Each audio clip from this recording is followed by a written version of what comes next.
ابھی حال ہی میں ایک شاعر نے کہا جو تو ہے وہی میں ہوں، تفریق ذرا سی ہے، تو حسن کا مالک ہے میں حسن کا دیوانہ۔ غور کیجئے گا، سننے میں کتنا اچھا لگتا ہے، جبکہ قرآن شریف میں آیا فَعَسَىٰ أَن تَكْرَهُوا شَيْئًا وَهُوَ خَيْرٌ لَكُمْ وَعَسَىٰ أَن تُحِبُّوا شَيْئًا وَهُوَ شَرٌّ لَكُمْ۔ بہت ساری چیزیں ایسی ہیں جو آپ کو بہت اچھا لگے گی، ریئل میں اچھی نہیں بری ہوگی۔ جو تو ہے وہی میں ہوں، غلط، یہ وہی کا لفظ غلط ہے، کیونکہ تو رسول ہے میں رسول نہیں ہوں، تو نبی ہے میں نبی نہیں ہوں، تو سید الانبیاء ہے میں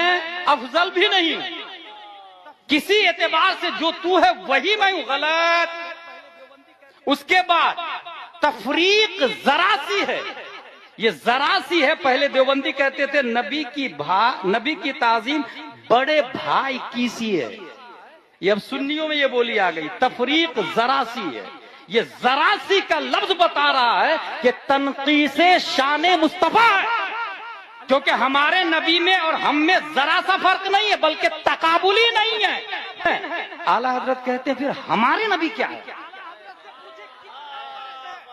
تفریق ذرا سی کرنے والے اعلیٰ حضرت سے پوچھے کتنا فرق ہے؟ نبی واجب ہو نہیں سکتے،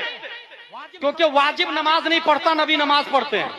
واجب روزہ نہیں رکھتا نبی روزہ رکھتے ہیں، واجب صدقہ نہیں کرتا نبی صدقہ کرتے ہیں، واجب چلتا نہیں نبی چلتے ہیں، واجب کھاتا نہیں نبی کھاتے ہیں، لہذا ہمارے نبی واجب نہیں ہو سکتے، واجب ایک ہے اللہ تعالیٰ، لیکن ہمارے نبی ممکن بھی سمجھ میں نہیں آ رہے ہیں،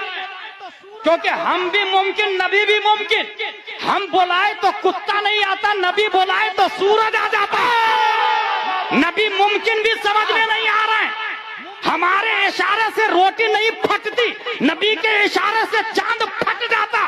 ممکن بھی سمجھ میں نہیں آ رہا ہے، ہمارے کہنے سے بچہ نہیں آتا، نبی کے کہنے سے درخت جڑ کو گھسیٹتا ہوا بارگاہ مصطفیٰ میں آ جاتا، پھر نبی ہے کیا؟ اعلیٰ حضرت فرماتے ہیں، اور اعلیٰ حضرت صرف عالم نہیں ہے، وہ مفتی بھی ہے، وہ مجدد بھی ہے، وہ محقق بھی ہے، وہ مشرع بھی ہے، وہ مفسر بھی ہے، صرف یہی نہیں تمام سائنسدانوں کا باپ بھی ہے، نیوٹن آئنسٹائن بھی ان کی بارگاہ میں ڈسکوری کا کٹورا لیے بھیک مانگنے کے لیے کیوں میں کھڑے نظر آتے ہیں۔ وہ امام احمد رضا نبی کی ذات کو دیکھ کر ارشاد فرماتے ہیں، واجب میں ابدیت کہاں، ممکن میں یہ قدرت کہاں، حیران ہوں یہ بھی ہے خطا، یہ بھی نہیں وہ بھی نہیں۔ نعرہ تکبیر، ذرا ہاتھوں کو اٹھا کر اپنے نبی کے نام پر نعرہ تکبیر، اور محبت کے ساتھ نعرہ تکبیر، نعرہ رسالت، نعرہ رسالت، لبیک یا رسول اللہ، اور محبت کے ساتھ لبیک یا رسول اللہ، دونوں ہاتھوں کو اٹھا کر لبیک یا رسول اللہ۔ ایک لیٹسٹ قوال کی بات بتاؤں، ہمارے کھنڈوا میں ایک قوال آیا، پیر صاحب کی شان میں بولنے لگا، تجھ کو خدا کہوں یا خدا کو خدا کہوں، دونوں کی شکل ایک ہے، کس کو خدا کہوں؟ معاذ اللہ رب العالمین۔ سب لوگ بولے معاذ اللہ رب العالمین۔ پیر صاحب نے بہت پیسہ دیا اس شعر پر، قوال کو، گیا سب کا ایمان، سب کا ایمان گیا۔ اچھا، اس ایمان کو able to touch, able to watch, able to look کوئی چیز نہیں ہے کہ پاکٹ میں رکھ کے آپ کہیں I have Islam in my pocket, that's why I become a Muslim۔ نو، اسلام ماننے کا نام ہے، اگر اللہ کو ایک مانا تو مسلمان، دو مانا تو گیا اسلام سے، دکھے گا بھی نہیں، وہ کافر ہو جائے گا، دکھے گا بھی نہیں، جیسے اسلام نہیں دکھتا ایسے ہی کفر بھی نہیں دکھتا،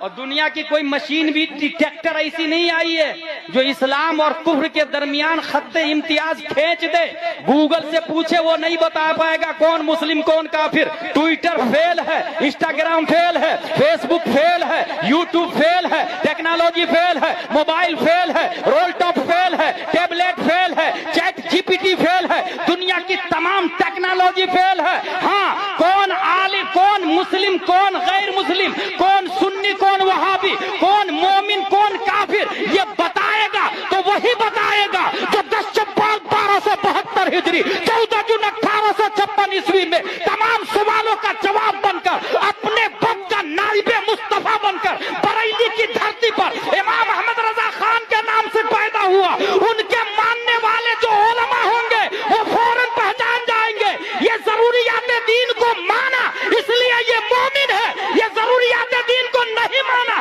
اس لیے یہ کافر ہے۔ ماضی